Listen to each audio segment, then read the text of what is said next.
Hey everybody, welcome to another Horror Skwaad review. This is small Skwaad. It's Rainey and me alone doing Skwaad. And so me and Rainey have been drinking these wonderful gin and tonics, which are so appropriate for spring and when things are getting hot. The pollen, they're It does. It does help clear the pollen out of your sinuses. It's so refreshing. They're crisp and tasty. A little bitter. A little bitter. So what we got here is we got Old Fourth Distillery handcrafted gin. So they made this by hand. They squeezed each gin into the bucket. Each juniper berry. Each juniper berry was. That was a nice, pretty good one. That was like a tinner. Wow. Actually, we drank a lot of gin. Oh shit! Yeah, we did. Oh, we've been boozing, man. It's just me and nobody else is drinking it. It's just me and you. We have no excuse this time. We bought this last Friday. Oh god, we just got that and we almost drank the bottle. And we just had a desire to try something a little different. Gin, if you don't know, is a vodka that is filled with old Christmas trees. Or juniper. It's got spices and herbs in it. And I like it. I think it's real refreshing. I like it. I've never. Maybe it's not spicy. I was about to take It's not pumpkin spice. Swig of it, but I'm not gonna drink out of the bottle. Do you want me to get a little shot glass? Yeah, go get a shot glass. Oh. Yeah, we haven't actually taken a shot of We haven't tried. We've been mixing it with this Fever Tree citrus tonic water made with natural flavors including Mexican limes, tangerine, and bitter orange. I think it's something that's like a bitters, I think. This says on the top, crafted to complement Patron tequila, which I didn't read that part, but it mixed well with our with our gin. This is not Patron. We didn't drink Patron. I should have read the label. I don't know. Well, you know. Okay, let's see what this is like by itself. Smells like gin. You ready? Yeah. I'm not shooting. Are you shooting the whole thing? No, I'm just gonna sip it. Oh. Oh, it's fine. It's spicy. Yeah. It's way more spicy than I thought it would be. Oh, that's good. You can sip on that. You don't even. Yeah. Good job. You don't even need a tonic, really. Just some ice. Yeah. Gosh. It's like a spicier vodka. It's like a spicy vodka. Yeah. If you took Reka and added seasonal blend. Some herbs. 11 herbs and spices. 11 secret herbs and spices. That was really good. Yeah, it was good. All right, because this tonic water that we have has like a bitters in it, and so that's been really. Yeah, that weird orange. It's been hard on my tongue. Back taste. Yeah. Because for some reason I'm really sensitive to bitter. Are you? Yeah, it's not bad, but you know, I couldn't tell if it was the gin or tonic water. Yeah, that's true. I guess we should have tasted the gin to start with. Yeah. Why don't people like gin? I don't know. Yeah, it's really nice. And then with this like cool additive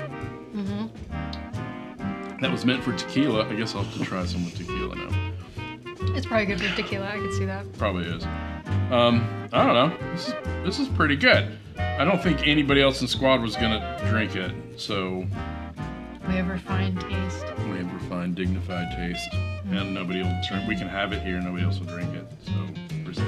Drink this shit. Switching from vodka to gin. Drink the shit out of this gin. It's good. Good job, Old Fourth Ward. This is delicious. And by the way, this distillery is like about a couple walks from here. It's within walking distance, so we can safely. We can safely go there and break in and steal their secret gin recipe and make our own. They also have a bourbon that we may review, but it's like $60. Oh, is it? Expensive. Oh, this was $26. That's good. Which I think I saw a lot of gins for 19. I don't know what I'm assuming they're pretty much like a vodka. Yeah, because they don't have to. They're cheaper. They don't have to be aged. Yeah, so vodkas and gins you can make quicker. And a lot of whiskey distillers, when they start with a vodka and a gin. Yeah, that makes sense. Because that gets you some profit revenue pretty quick, while your whiskeys and bourbons are sitting in barrels in the back of your barn. Yeah.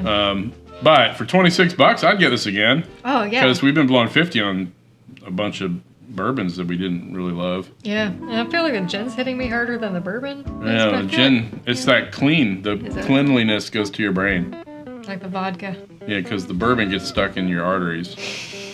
But this stuff cleans you out. It's good. No, but gin, seriously, you guys should drink it because nobody else around you is going to drink it, and then they won't want any of your delicious gin. That's true. That's a good selling point. Probably the main selling point, really. You know, to share. You know, anecdotally, I don't know anybody else that likes gin.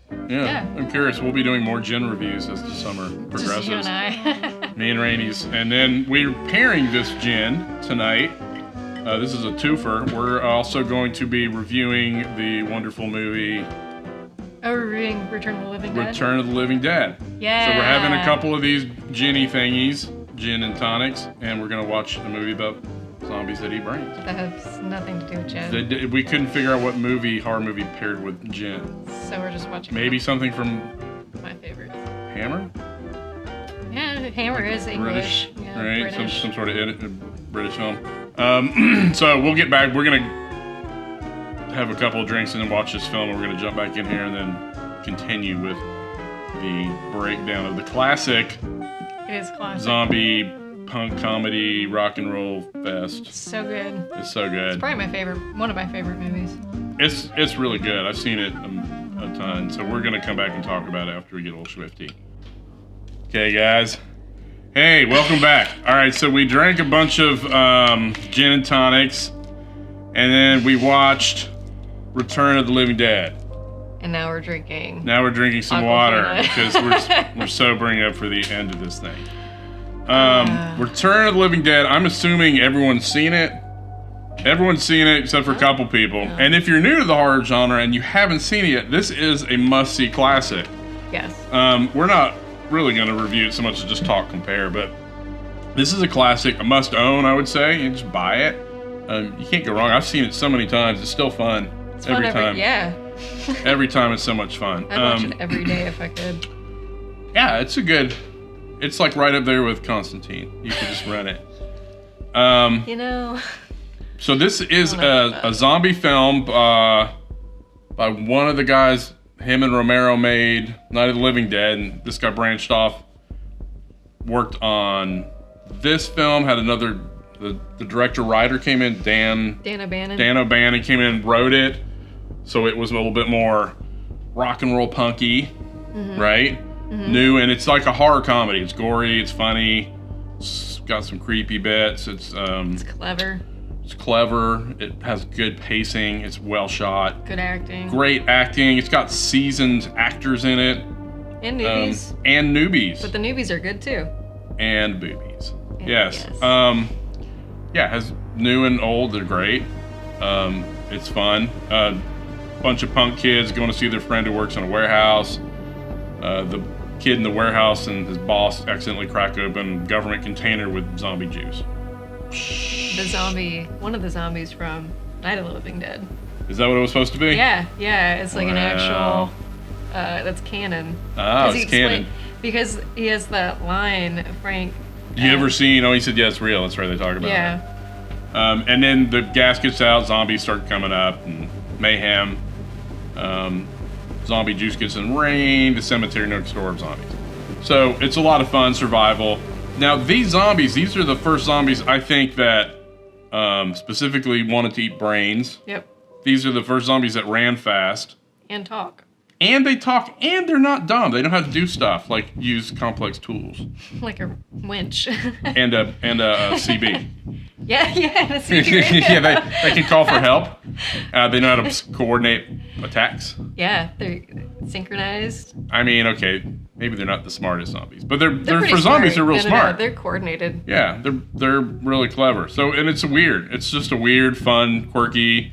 It's got kind of a rock and roll, punky kind of soundtrack going on. Yeah. Got mohawks and it's crazy. It's good. Yeah. What's your favorite parts about it? All of it. All of it's good. I can't pick. I love the whole damn film. I want to sidebar because I found this interesting. When I watched the documentary Jodorowsky's Dune last year, they spent some time talking. I didn't realize that Dan O'Bannon was tied to that project really heavily at the time. I think he was maybe writing it or working in some sort of capacity with storyboarding or writing. Wow. And when that whole project folded, Yeah. he ended up jumping the gun along with a bunch of other people, H.R. Giger being one of them, to move to Alien. Oh. Dan O'Bannon was one of the writers on Alien. Oh. So he was like primarily a writer Wow. on films. So the director of this is a great writer. Has Yeah, and this great is his experience. first direction. his directorial debut, Directorial which is, debut. I mean, it's a solid good. movie. Yeah. Yeah. The way it's shot. Yeah. I don't even think about it being amateur in any way. No. And sometimes you see that with writers turned directors, at least with their first movie. It's like, but you know Stephen what? King. Hey, Maximum Overdrive was great. It's a lot of fun. With the William truck. Friedkin directed fucking Exorcist 3. Yeah. No, Peter Bradley. Yeah, Peter Blatty. Mm-hmm. Yeah. Bradley. Yeah. Blatty. Yeah, Blatty. Friedkin did Exorcist. Friedkin did a bunch of things. William, Yeah, Peter. Blah. Yeah. Sometimes the William Friedkin writers directed aren't Exorcist 3. as good at directors, but this guy was great. Yeah, Yeah. it was good. Yeah. So I don't know. It was cool. So if you haven't seen it, you need to see it. It's part of the zombie history lexicon Big or part. whatever you call it. It's super fun. The Tar Man is a classic Yeah, I guess effect zombie. Tarman's probably my favorite part. Tarman's great. I kind of really wish there was more Yeah. Tarman. I wish there was, but if we had more Tarman, it'd probably be too much Tarman. He could be like It's doing just his little enough. thing in the background. He could have a whole B subplot of Just be like trying to get Tarman. just watch him walk around town. Yeah. More brains. But yeah, I don't know. Just a great film. You guys need to check it out if you haven't seen. If you have seen it, just go back and rewatch it. It's super good, and it's really helpful if you have 3 or 4 gin and tonics and then a couple shots of gin. Helps the film be excellent. Yeah, but it's always excellent. Yeah, even when you're not gin drunk. Yeah. Maybe next time we can actually tie the drink to the movie better, but we failed. So yeah, anything else to add about this wonderful film? There's so much to add if you wanted. There's a lot of, I mean, yeah, add some stuff. should I add? I don't know. There's so much to talk about. Ernie's character being a fucking Nazi. Yeah, it's got great characters. I think it went on to do a second one, which we watched and was just kind of like a bad ripoff of the first one. And some of the same actors. Some of the same actors. It was just not as good. It didn't have the energy, and it seemed just like a redo of the first one. The third one, I think, is fun. Obviously not as good as the first one, but it's worth a watch. I like that one. I haven't seen. If there's a fourth one, I haven't watched I that. didn't realize they made a fourth one. Yeah, I didn't either. I thought they just stopped at 3. But Should've. the first one's just a classic beyond all others. Yeah, it's perfect. In terms of like feel, I guess it's kind of horror comedy, so it's not super serious. It's maybe like Evil Dead 2 level. Yeah, I give you that. Maybe. I'm trying to think of other films it relates to. Because it's kind of schlocky. Think a little over the top. It's very 80s like schlock comedy horror. I would say that this is sort of pinnacle of Yeah. 80s like, comedy horror. Oh gosh. Street trash. That's good. I love street trash. Frankenhooker. It's kind of like Frankenhooker. It's not as Brain schlocky Damage, as Frankenhooker and Brain Damage. It's a little more. It's just a little bit more serious, but it's kind of almost. Life Force, but Life Force is really serious and dry. Life Force more serious. A little more maybe sophisticated because it seems like it had kind of a punk anti-government kind of message. Oh yeah. Right. There's a little something going on in the writing and the characters, and then the arc from the beginning to the end thing. Was Chopping Mall. Yeah, maybe Chopping Mall. Yeah. So if you're in the mood for something with some fun gore, it's got some good brain eating scenes. It's got a great striptease. Oh yeah, what's her name? Linnea Quigley or Yeah, Trash? Quigley, trash, naked the whole time. I sort of feel bad for her, but Yeah. it seemed really cold and wet. So the characters really had a lot of hardship running around the muddy cemetery. That was kind of funny. I love Suicide's character. It's a punk dad. Punk dad. Sick of their shit. These aren't just fashion, this is a way of life. Whatever he said. Yeah. I think this is a fucking costume. Fucking costumes, way of life. This is good quotes in it too. You can watch so it. good. How come you always call me when you need a ride? Yeah. They just call him. They just call him when they want to ride. He's out of gas anyway. Yeah. In this giant V8 car. Piece of shit car. That's pretty hilarious. Yeah. Yeah, good one to watch with friends. Good one to put on in the background. Just a great movie. It's got great effects. Yeah.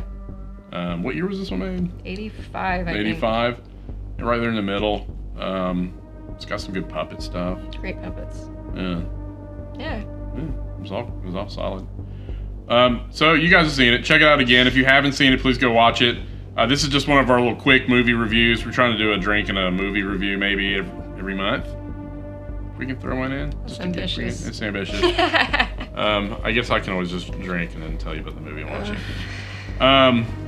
So thanks. Please watch for more bourbon, whiskey, booze reviews we got coming up.